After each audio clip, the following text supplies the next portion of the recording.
Hey everyone, my name is May and I'm currently recovering from a broken leg due to a climbing injury. This is my 6th week since I've gotten my injury, and it's kind of crazy to think that it's been 1.5 months since I've had 2 working legs. And I've been adjusting my life slowly but surely, adjusting it around this broken leg. So things have been going a lot smoother every week. I've gotten pretty good at using my friend's iWalk 3.0. and so I've been a lot more mobile. I've been able to do a lot more things like cooking, actually cooking decent meals.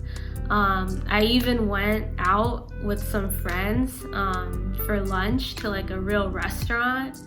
I was honestly starting to feel cabin fever and getting flashbacks to 2022 because I was not going outside except to go to the hospital for my leg. I went on vacation with my partner's family, but I haven't been to a restaurant or anything, or hung out with any of my friends outside of my inner circle.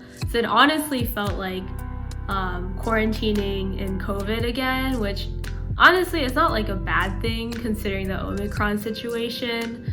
But I was starting to feel cabin fever, just wanting to go outside. So it was really nice to be able to have lunch with some of my friends. Last week, I challenged myself to start working on my upper body strength again. So I was doing 10 pull-ups and 3 sets of 10 sit-ups every day. And that was going really well, so I wanted to amp it up this week. Now I'm able to do 2 proper pull-ups in a row. And then I also have been doing some pull-ups with the iWalk 3.0, my stump leg, which adds a couple pounds, and so I'm counting that as weighted pull-ups. Guys, can you see this? I'm getting a blister from all the pull-ups I'm doing. I also didn't film everything like I did last week, because watching back on my last week's video, I was like, wow, this is not super exciting watching me do the same thing a million times. But then I realized it actually did decrease my motivation to do it consistently. I wasn't super consistent with my sit-ups. I had some days where I missed it, but the days that I did do it, I increased the number of sets from 3 to 4. So I did 4 sets of 10 sit-ups. I also incorporated some PT leg exercises that I found from this physical therapy video that I found. So I've been doing that. Also this week, I was finally able to schedule my PT appointment, which I'm starting first week of February. So I'm super excited about that. I've actually been calling different offices for 2 weeks now. I called a bunch of offices, and every time it would be I'd be put on hold. There'd be a hold music for 20 minutes, and then I'd eventually just end up being on a voice messaging system. And then I'd leave a voice message, and even after calling this office 5 times in a row, different days, and leaving a message every time, they never called me back. And I did this for a couple different offices. And my surgeon actually warned me about this. She was saying that all the PT offices are super busy. She said that one of her patients actually had to go in person just to be able to talk to someone about possibly getting an appointment, which is just crazy. But I got really lucky because my bouldering friend, who also had an injury from climbing, he tore his Achilles a while ago and then had to go through physical therapy. And then he recommended me his old physical therapist, who happens to be a climber. So he was able to give him these exercises that would help him with these climbing movements and muscles and everything. So he gave me his contact information, and I was able to email him directly and get an appointment that way. So I got very lucky.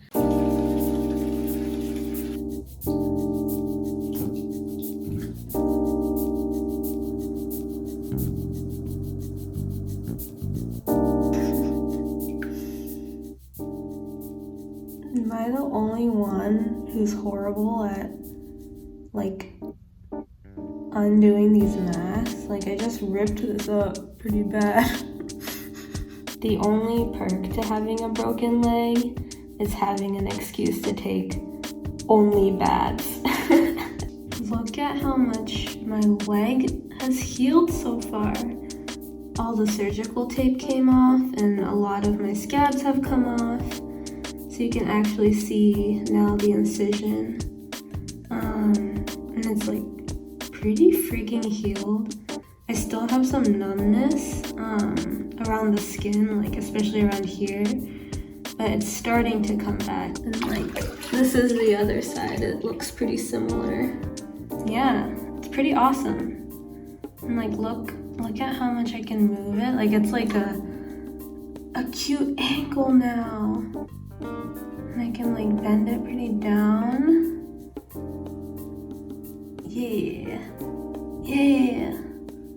These are the vitamins that I'm taking every day. This is just multivitamins for women. This is for joint health. And then this one is for, this is vitamin D that my doctor recommended I take every day because it'll help me absorb the calcium that I get from my diet. Okay, so another interesting thing that I discovered this week, my coworker who used to be like a radiologist, she sent me this article where basically it says that if you train your good limb, it can actually help grow muscles in the opposite limb, the one that's injured.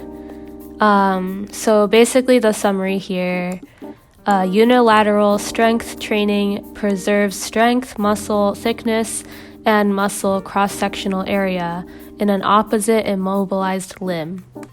The preservation of size and strength was confined to the trained homologous muscle group. However, strength was preserved across multiple contraction types. So basically, like with my broken leg on the right, I can actually exercise my left leg and maintain some muscle mass in my right leg. Other than that, this week was super special because it was Luna's birthday! Happy birthday, Luna! Ah!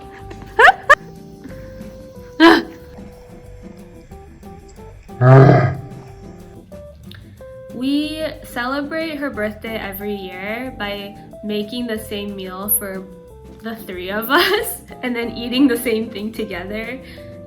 It's not actually the same thing because like eating unseasoned boiled chicken doesn't sound super tasty, but we always like have the same base ingredients and then we eat the meals together.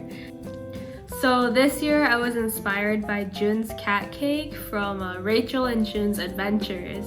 And so I made a very similar cake with boiled chicken and pumpkin puree base, and then topped with mashed potatoes, carrots, little like fake cat treats, and then drizzled with like the chicken broth from when we boiled the chicken. And then for ourselves, we ate this honey garlic sauce chicken and then like a potato salad, which isn't the healthiest meal for humans, but it's pretty healthy for our cat.